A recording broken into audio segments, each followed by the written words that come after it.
بنت عمي مطلقة وطلبت مني أنام معاها، وخلتني حبيت الموضوع وحبيت أعمل كده كل يوم. ازيكم؟ أنا اسمي كريم، عندي 18 سنة، وعندي أخين أصغر مني، وليا عم واحد بس.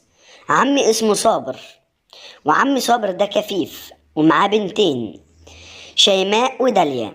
داليا متجوزة وشيماء مطلقة. شيماء مطلقة بقالها 4 سنين، اتجوزت وهي عندها 20 سنة، وقعدت مع جوزها 4 سنين واتطلقت منه، وحاليا بقالها 4 سنين مطلقة، يعني دلوقتي عندها 28 سنة. شيماء بنت عمي كانت دايما بتشتكي من جوزها، وبتقول عليه انه مش راجل، وهو ده سبب الطلاق. وبما ان عمي صابر مش معاه اولاد، وانا كنت اكبر واحد في اولاد اخوه، فكنت دايما بخدمه، وكل احتياجات البيت انا اللي كنت بروح اشتريها. ومرات عمي متوفية، فكده مفيش حد قاعد في البيت غير عمي وبنت عمي شيماء، وكانت علاقتي حلوة جو بيهم. وشيماء بنت عمي كانت دايما بتهزر معايا، واغلب الوقت كانت بتهزر معايا بايديها، وكانت بتتعمد انها تلمسني دايما، يعني تضربني على كتفي او تمسكني من دراعي. ودايما الموضوع كان بيتطور لحد ما في يوم من الايام عمي اتصل عليا علشان كان عايز علاج. ولما رحت علشان اجيب منه فلوس العلاج، بنت عمي شيماء ادتني فلوس هي كمان، وطلبت مني اجيب لها مرطبات من الصيدلية. ولما وصلت وجبت العلاج اديته لعمي، وبنت عمي اخدت المرطبات بتاعتها، وفجأة طلبت مني اساعدها في نقل السرير في الشقة اللي فوق، وسيبنا عمي تحت، وطلعنا انا وهي فوق لوحدنا، وفعلا نقلنا السرير. لكن واحنا بننقل السرير، بنت عمي وقفت مكانها مرة واحدة وقالت الجو حر، فخلعت الهدوم اللي كانت لابساها اللي هي من فوق، وكانت لابسة قميص لونه أحمر، وبدأت تعمل حاجات غريبة، زي إنها تميل قدامي أو ترفع القميص، وبتتعمد إنها تخبط فيا. المهم حطينا السرير في مكانه. المهم شيماء بنت عمي نامت على السرير على بطنها، وبدأت تطلب مني طلبات غريبة.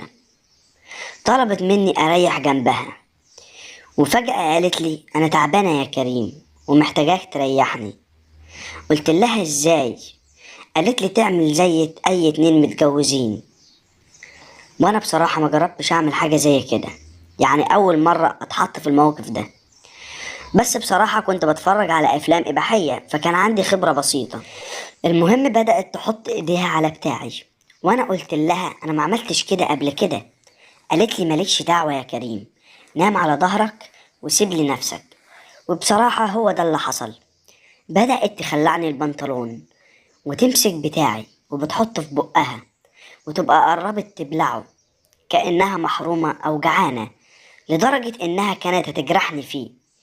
قعدت أكتر من نص ساعة تعمل كده، وبعد ما خلصت بدأت تخلع القميص اللي كانت لابساه، وطلعت صدرها وبتقولي بتحب ترضع.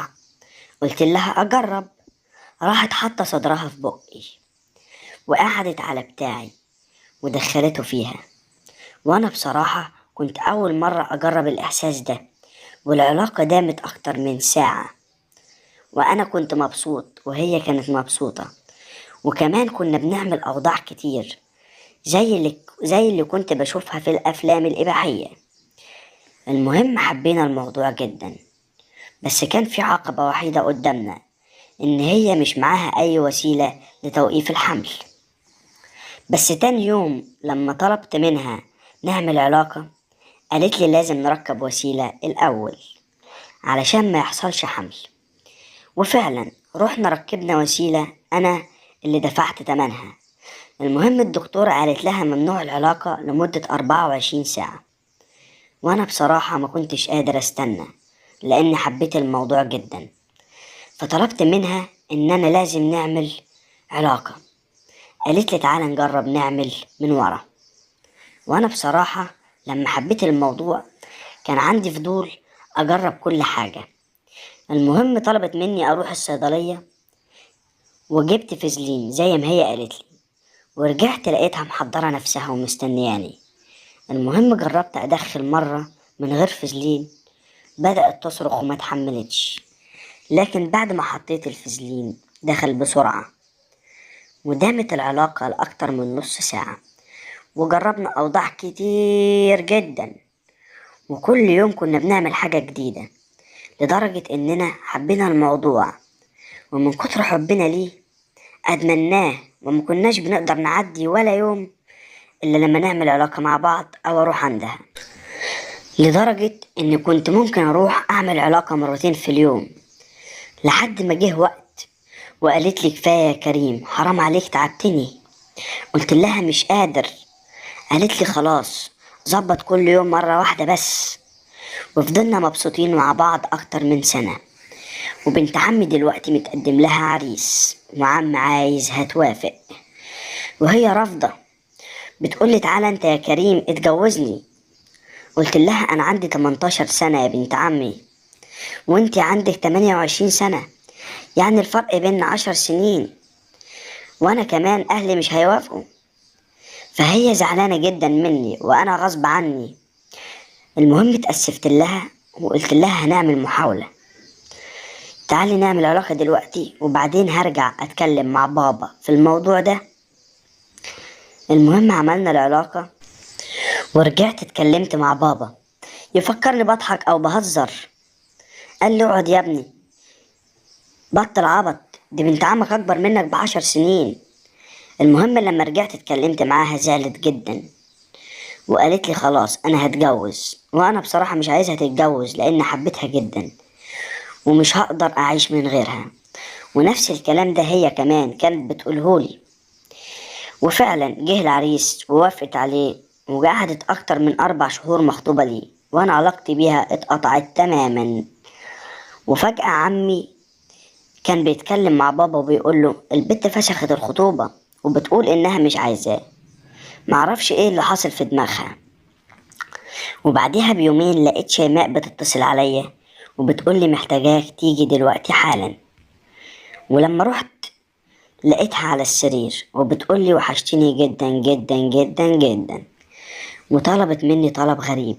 قالت لي انا عايزاك تعمل لي علاقة وتفرمني فيها، يعني تكون معايا عنيف جدا لاني بحب العنف. وانا بصراحة كان بقالي اكتر من 3 شهور او 4 شهور اللي هي فترة الخطوبة بتاعتها ما عملتش حاجة.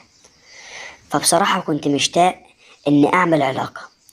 وبصراحة اليوم ده شيماء خلتني جبتهم اكتر من 3 مرات ورا بعض، لحد ما هي فرهدت وانا فرهدت. وصوتها كمان كان جايب اخر الدنيا، كانت بتصرخ بصوت عالي جدا، وانا بصراحة كنت عنيف معاها جدا. المهم شيماء حاليا رافضة الجواز، وعلاقتنا استمرت بقالها اكتر من 4 سنين، وانا دلوقتي عندي 23 سنة. وبابا بيقول لي عايزين نفرح بيك. فانا دلوقتي في حيرة. شيماء بنت عمي رفضت الجواز عشان نبقى مع بعض، وانا مش عارف اعمل ايه، لان بصراحة شفت واحدة حلوة جدا من نفس الشارع بتاعنا واصغر مني ب2 سنين. معرفش اتجوز ولا اعيش زي ما انا كده مع بنت عمي، محتاج منكم تنصحوني. ودي كانت قصة كريم مع بنت عمه. كريم من احد متابعين القناة. اتمنى لو القصة عجبتكم ما تنسوش تدعمونا بلايك واشتراك في القناة.